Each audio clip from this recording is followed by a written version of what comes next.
AMH అనే blood test చేసినప్పుడు AMH levels తక్కువగా ఉంటే ఖచ్చితంగా ఐవీఎఫ్ చేయాలా? సో చాలా మంది ఏఎంహెచ్ తక్కువ ఉంది అనగానే ఇంకా ఖచ్చితంగా ఐవీఎఫ్ చేయాలి లేదా డోనర్ ద్వారానే మనం చేయాలి అని అనుకుంటూ ఉంటారు. సో ఏఎంహెచ్ అంటే ఏంటి అండ్ ఏఎంహెచ్ తక్కువ ఉంటే ఏం చేయాలి అనే దాని గురించి డిస్కస్ చేద్దాం. నా పేరు doctor Suma, consultant 49 fertility centre Vijayawada. So AMH అంటే యాంటీ ములేరియన్ హార్మోన్ అండి. ఈ హార్మోన్ అనేది మీకు అండాశయంలో ఉన్న చిన్న చిన్న ఫాలికల్స్ నుంచి సెక్రీట్ అవ్వడం జరుగుతుంది. అండ్ ఏఎంహెచ్ లెవెల్స్ ని బట్టి మీకు ఎన్ని ఫాలికల్స్ ఉన్నాయి అనేది మనము కనిపెట్టుకోగలం. సో ఎగ్ నంబర్ తక్కువ ఉన్న వాళ్ళకి ఏఎంహెచ్ తక్కువ ఉంటుంది, ఎగ్ నంబర్ నార్మల్ ఉన్న వాళ్ళకి నార్మల్ ఉంటుంది, అండ్ పీసీఓడి ఉన్న వాళ్ళకి ఏఎంహెచ్ కొంచెం హైయర్ సైడ్ లో ఉంటుంది. సో ఏఎంహెచ్ టెస్ట్ ద్వారా మీకు ఓవరీస్ లో ఎన్ని ఎగ్స్ ఉన్నాయి అనేది ఒక అందాజ్గా మనం తెలుసుకోగలం. ఎగ్ నంబర్ మనకు తెలుస్తుంది, ఎగ్ క్వాలిటీ యాక్చువల్లీ ఏఎంహెచ్ ద్వారా మనకు తెలియదు. కానీ యూజువలీ ఎగ్ నంబర్ బాగా తక్కువ ఉన్నప్పుడు,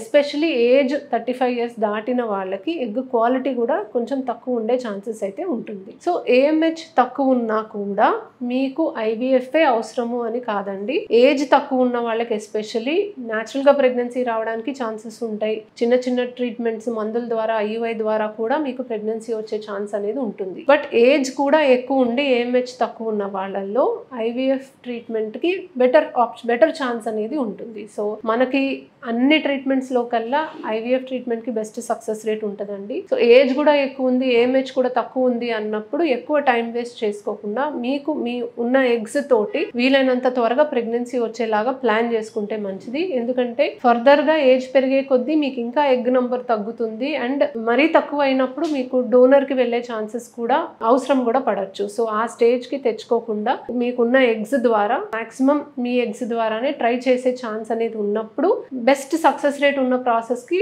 ఏజ్ కూడా ఎక్కువ ఉన్నప్పుడు ప్రొసీడ్ అవడమే మంచిది. అలా అని ఏఎంహెచ్ తక్కువ ఉంది ఇప్పుడు ఎమర్జెన్సీగా మీకు ఐవీఎఫ్ చేయాలి అని కాదండి. ఒక 3 to 6 months మీరు టైం తీసుకున్నా ఇబ్బంది ఉండదు. ఎందుకంటే 3 to 6 months లో మీకు మెడిసిన్స్ ద్వారా లేదా ఐయుఐ ద్వారా ప్రెగ్నెన్సీ వచ్చే పని అయితే మీకు ట్రై చేసుకోవచ్చు. బట్ ఆ 3 to 6 months దాటిన తర్వాత ఇంకా ఫర్దర్ గా టైం వేస్ట్ చేసుకోకూడదు. ఎందుకంటే ఎగ్స్ ఇంకా తగ్గుతాయి, అప్పుడు మీ ఎగ్స్ ద్వారా కాకుండా డోనర్కి వెళ్ళే ఛాన్సెస్ ఉంటాయి. మామూలుగా మా సెంటర్లో మేము సింపుల్ గా ఫాలో అయ్యేది ఏంటంటే 35 years లోపల ఉన్న వాళ్ళు ఏఎంహెచ్ తక్కువ ఉన్న 1 or 2 cycles ఐయుఐ ట్రై చేయడం లాంటివి చేసి అవ్వకపోతే ఐవీఎఫ్ కి ప్రొసీడ్ అవుతాము. 35 దాటిన వాళ్ళకి usually IVF first better option అనేది చెప్తాం. సో ఏఎంహెచ్ తక్కువ ఉంది కదా మరి మీరు ఐవీఎఫ్ అంటున్నారు, డోనర్ అంటున్నారు, ఇవన్నీ కాకుండా ఏఎంహెచ్ పెరగడానికి మందులు ఏమీ లేవా అని కూడా కామన్ గా అడుగుతుంటారండి. సో ఆడవాళ్ళకి పుట్టుకతో ఫిక్స్డ్ నెంబర్ ఆఫ్ ఎగ్స్ ఉంటాయి. వయసు పెరిగే కొద్దీ ఎగ్ నెంబర్ తగ్గుతానే వస్తుంది. పూర్తిగా ఎగ్స్ తగ్గిపోయాక ముట్ట ఆగిపోతుంది. సో ఏజింగ్ అనేది మనం ఆపలేము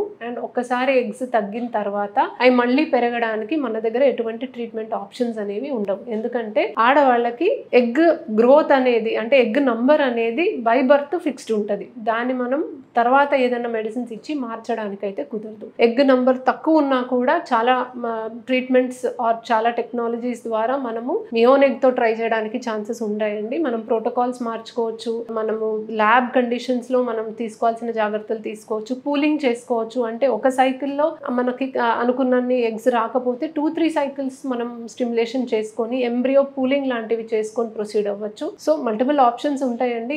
ఏఎంహెచ్ తక్కువ ఉంటే ఇంకా అది ఎండ్ కాదు, మీకు ఆప్షన్స్ ఉంటాయి, ట్రై చేసుకోవచ్చు. లాస్ట్ ఆప్షన్ యూజువలీ డోనర్ అనేది చెప్తాము. మాక్సిమం మీ ఓన్ ఎగ్స్ తోనే మీరు ట్రై చేసుకోవడానికి ఛాన్సెస్ ఉంటాయి. అండ్ ఐవీఎఫ్ ఒకటే ఆప్షన్ అని కూడా కాదు, వేరే అదర్ ఆప్షన్స్ ఉంటాయి. కానీ ఎక్కువ టైం వేస్ట్ చేసుకోకుండా ఏ ఆప్షన్ ట్రై చేసినా కూడా మీకు ప్రెగ్నెన్సీ వస్తే మంచిది, లేకపోతే ఐవీఎఫ్ కి ఎస్కలేట్ చేసుకోవడం మంచిది. Thank you.